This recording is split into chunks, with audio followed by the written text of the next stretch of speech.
বন্ধুরা, আজকে আমি তোমাদেরকে চিংড়ি মাছ ছোট্টর মধ্যে একটা রান্না করে দেখাবো। এখানে চিংড়ি মাছ আছে 300 গ্রাম। ঠিক আছে, এই দেখো চিংড়ি মাছ।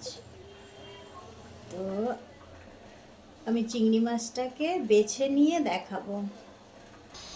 হ্যাঁ বন্ধুরা, তো চিংড়ি মাছটা বাছার আগে আমি একটু মশলা করে দেখাবো আপনাদেরকে।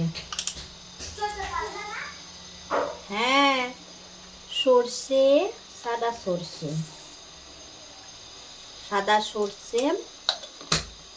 আর এখানে আমার প্যাকেটে রাখা আছে পোস্ত,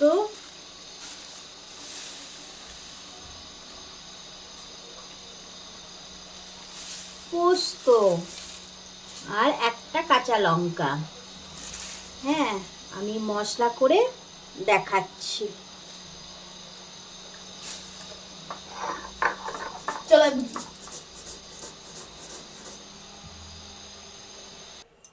আমার মশলাটা বাটা হয়ে গেছে, এবার আমি তুলে নিব। একটু জলটা ধুয়ে, সিলটা ধুয়ে তুলে নিব। এবার আমি মাছটা বেছে নেবো। মশলাটা করা হয়ে গেছে, আমি মাছটা বাছা দেখাই আপনাদেরকে। মাথাটা এইভাবে কেটে নেবেন, আর লাজের দিকটা এইভাবে টিপে বের করবেন। কত সুন্দর মাছটা বাছা হয়ে গেল দেখেন। আর একটা মাছ বেছে দেখাচ্ছি আপনাদেরকে। সেম জিনিস, এমনি করে টিপে বের করে নেবেন। মাথায় একটা কালো কালো থাকে সুতোর মতো, ওইগুলো বের করে নেবেন আপনি।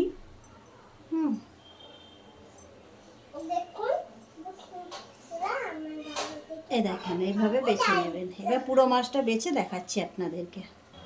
দেখো বন্ধুরা, আমার চিংড়ি মাছটা বাছা হয়ে গেছে। আমি চিংড়ি মাছের মধ্যে মশলাগুলো দিয়ে দিচ্ছি।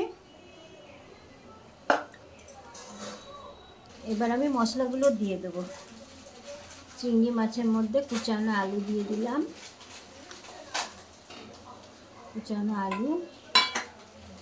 সর্ষে পোস্ত, কাঁচা লঙ্কা যেটা বেটে রেখেছিলাম ওটা দিয়ে দিলাম,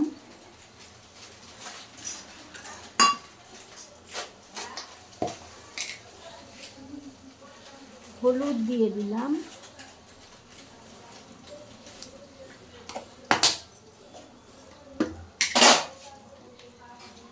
একটু লঙ্কা গুঁড়ো দিয়ে দিলাম,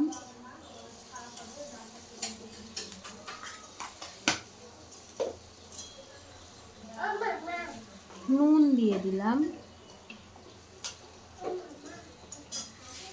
কাঁচা সর্ষের তেল দিয়ে দিলাম,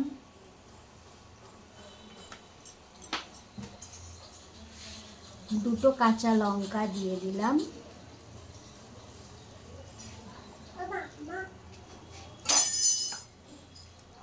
এটা বাটি ধোয়া যে জলটা ছিল ওটাও আমি দিয়ে দিলাম, মশলা রাখা ছিল। এবার আমি এটাকে ভালো করে মাখিয়ে নেব।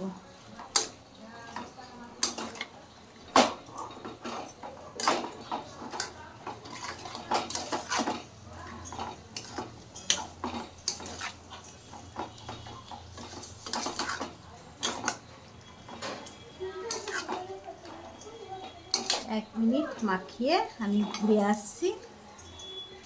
এবার আমি গ্যাসটা অন করে দিচ্ছি। কড়াই বসিয়ে দিলাম,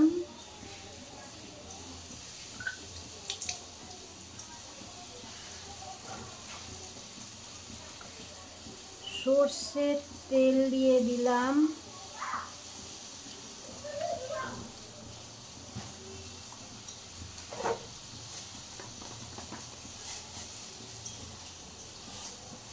কালো জিরে দিয়ে দিলাম,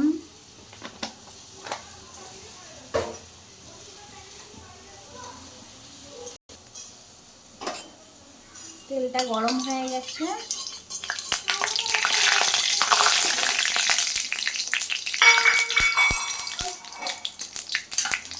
এবার আমি এগুলো দিয়ে দেবো।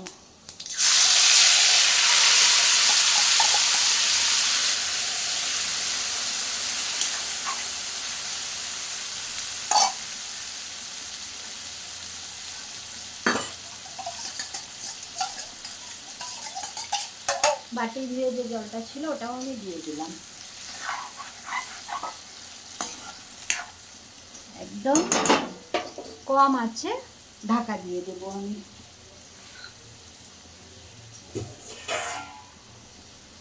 কম আছে আমি এটা ঢাকা দিয়ে দিলাম। 5 মিনিট পর ফিরে আসি। এবার আমরা খুলে দেখবো মাছটা কতদূর হয়ে গেছে। ওয়াও, কি সুন্দর কালার এসছে। দেখিনি আলুটা সিদ্ধ হয়ে গেছে কিনা। হয়ে গেছে, নুন ঝালটা ঠিক করে দেখে নেবেন। এবার আমি মাছটা ঢেলে দেবো। দেখেন কি মজা। গ্যাসটা অন করে দিলাম। এবার